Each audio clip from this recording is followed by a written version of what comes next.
Episode 4 की शुरुआत एक टीचर से होती है जो कुछ बच्चे को पढ़ा रही होती है। तभी उस टीचर के पास एक पार्सल आता है और टीचर जब उस बॉक्स को खोलती है तो उसके अंदर एक धतूरे का पत्ता होता है। सीन काट होता है और हम स्नेहा को देखते हैं जिसकी चीख से घर के सभी लोग जाग गए थे। स्नेहा बताती है कि कोई उसका गला दबाने की कोशिश कर रहा था। तभी आर्या कहता है कि तुम्हारे साथ तो भाभी सो रही थी, वो कहाँ गई, जिससे आनंद के मन में और भी शक पैदा हो गया और वो उसे ढूंढने लगा। तभी इंदु घर आती है। पूछने पर वो बताती है कि बाहर से कोई अंदर आया था और जब मैंने उसे देखा तो वो भाग गई।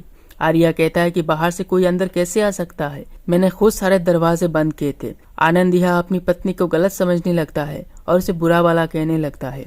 तभी वहाँ बाजीराव आता है जो कहता है कि हो भी सकता है कोई बाहर से आया हो, क्योंकि कोई घर वाला ऐसा बिल्कुल नहीं करेगा। पर हम यकीन से नहीं कह सकते कि कातिल स्नेहा को मारने आया था, उसके साथ तो इंदु भी सोई थी। क्या पता कातिल इंदु को मारने आया हो। बाजीराव की बात सुनकर सभी सोच में पड़ जाते हैं, पर आनंद को लगता है कि इंदु संजय से मिलने गई थी। आर्या अपने जीजा से पूछता है कि आप इतने यकीन से कैसे कह सकते हो कि वो कातिल इंदु को मारने आया था। फिर बाजीराव कहता है कि जब स्नेहा मेरा कॉल बार बार काट रही थी तो मैं उसे मिलने गया था। बाहर से देख के लगा कि इंदु सो रही है, मुझे लगा स्नेहा मेरे रूम में चली गई होगी, तो कातिल को भी वैसे लगा होगा और इंदु की जगह स्नेहा का गला दबा दिया। अगले दिन इंदु अपनी बहन की उस बातों को याद करती है, अगर मैं खुश नहीं रह पाई तो किसी को खुश रहने नहीं दूंगी। और वो तुरंत अपनी माँ को कॉल करती है और भानु के बारे में पूछती है तो उसकी माँ बताती है कि कल रात अपने पति से झगड़कर घर से चली गई थी।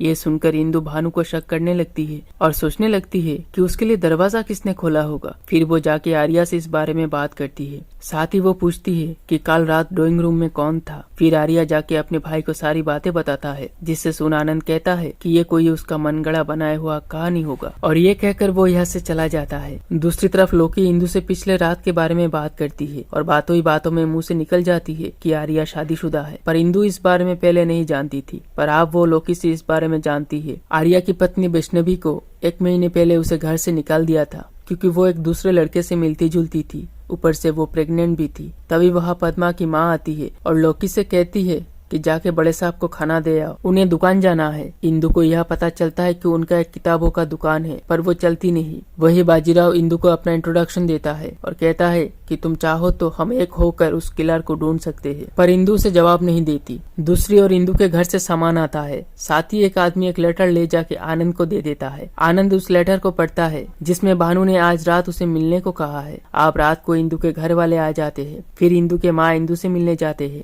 जहाँ इंदु भानु के बारे में पूछती है तो उसकी माँ बताती है कि भानु संजय के साथ घर में रह गई। उसके बाद पूजा शुरू होती है। तभी आनंद का फोन रिंग करता है और वो कॉल उठाने के बहाने बाहर चला जाता है। उसके बाद वो उस बास के अंदर जाता है जहाँ उसे एक कार्ड मिलता है जिसमें लिखा होता है कि इंदु सिर्फ संजय की है। ये देख आनंद का खून खोल उठता है और वो जाके इंदु को वो कार्ड दिखाता है और कहता है कि तुमने भी वही किया जो वैष्णवी ने किया। उसके बाद इंदु आर्या को वो कार्ड दिखाती है, जिसे देख आर्या कहता है कि ये तो वैष्णवी की हैंडराइटिंग है। ये सुन इंदु सोच में पड़ जाती है और इसी के साथ एपिसोड 4 यहीं पर खत्म हो जाती है।